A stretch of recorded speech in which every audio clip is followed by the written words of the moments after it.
Hello friends, welcome to my channel. இந்த வீடியோவில் பார்த்தீங்கன்னா பொது சுகாதாரம் மற்றும் நோய் தடுப்பு மருந்து துறை மாவட்ட நலவாழ்வு சங்கம் காஞ்சிபுரம் மாவட்டத்திலிருந்து 4 வகையான பதவியின் கீழே நமக்கு வேக்கன்சி அவைலபிளாக இருக்குது அப்படின்னு சொல்லியிருக்காங்க.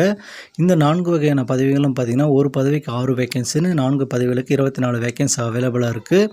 அதாவது பார்த்திங்கன்னா medical officer, staff nurse, multi hospital worker, support staff அப்படின்னு சொல்லி இந்த 4 வகையான பதவிகளுக்கு 24 வேக்கன்சி அவைலபிளாக இருக்குது.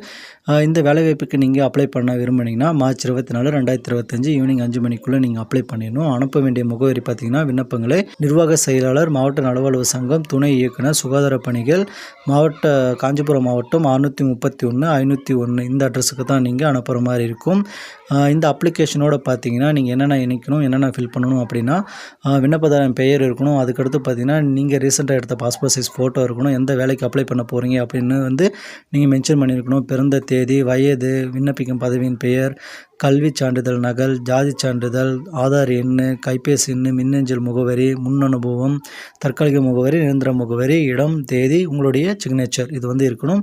இதில் உங்களுடைய டேட் ஆஃப் பர்த்துக்கான ப்ரூஃபு, எஜுகேஷனுக்கான ப்ரூஃபு, அதுக்கடுத்து பார்த்தீங்கன்னா நீங்கள் முன்னுரிமைக்கு வர்றீங்க அப்படின்னா அதுக்கான ப்ரூஃபு, அதுக்காக கோவிட் காலத்துலேருந்து நீங்கள் பணியாற்றிருந்தீங்கன்னா அதுக்கான ப்ரூஃபு எல்லாமே ஜெராக்ஸ் எடுத்து செல்ஃப் அட்டாச் பண்ணி இந்த அப்ளிகேஷனோட இணைச்சு மார்ச் 24, 2025 ஈவினிங் 5 மணிக்குள்ளே நீங்கள் அனுப்புகிற மாதிரி இருக்கும். மறக்காமல் இந்த வேலைவாய்ப்புக்கு அப்ளை பண்ணுங்கள், உங்கள் ஃப்ரெண்ட்ஸுக்கும் ஷேர் பண்ணுங்கள். அது மட்டும் இல்லாமல் பல்வேறு மாவட்டங்களிலிருந்து வெளிவந்த வேலைவாய்ப்புக்கான நோட்டிஃபிகேஷனும் நம்ம சேனல் அப்லோட் பண்ணியிருக்கேன். சேனல் சப்ஸ்கிரைப் பண்ணி பெல் பட்டனை ஆன் பண்ணி வச்சுக்கோங்க. மறக்காமல் இந்த வீடியோக்கு லைக் பண்ணி உங்கள் ஃப்ரெண்ட்ஸுக்கும் ஷேர் பண்ணுங்கள். தேங்க்யூ.